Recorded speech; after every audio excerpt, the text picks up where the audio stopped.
அஸ்ஸலாமு அலைக்கும் வரஹ்மத்துல்லாஹி வபரகாத்துஹு. கண்ணியத்துக்குரியவர்களே, மதீனா முனவராவில் இருக்கோம். நபிகள் நாயகம் ஸல்லல்லாஹு அலைஹி வஸல்லம் சலாம் சொல்ல போகக்கூடிய கேட்டு என்னென்னா 303வது கேட்டு. அந்த கேட்டு வழியில் இருந்து நம்ம வந்தோம்னா அதாவது வெளி கேட்டு 303. அதே போல் டாய்லெட் நம்பர் பார்த்தீங்கன்னா ரெஸ்ட் ரூம் நம்பர் 205. இந்த வழியாகத்தான் வந்து நபிகள் நாயகம் ஸல்லல்லாஹு அலைஹி வஸல்லம் அவங்களுக்கு சலாம் சொல்ல போகணும். மக்கள்லாம் போகிறத பாருங்கள். இந்த தொழுகை டைம் தவிர மீதி மற்ற டயங்கள் எல்லா டயத்துலையுமே நபி ஸல்லல்லாஹு அலைஹி வஸல்லம் இந்த வழியாக ஆண்கள் சலாம் சொல்ல போகலாம். ஆண்கள் சலாம் சொல்ல போகக்கூடிய பகுதி இது.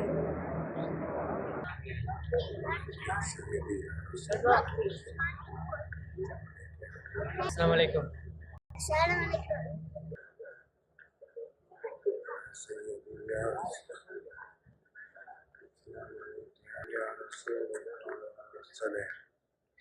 முன்னூற்றி 3வது வெளிகேட்டு வழியாக வந்து 205 அந்த டாய்லெட் வழியாக இப்படி வந்து பாபு சலாம் வழியாக உள்ள நுழையும் சலாம் சொல்றதுக்கு.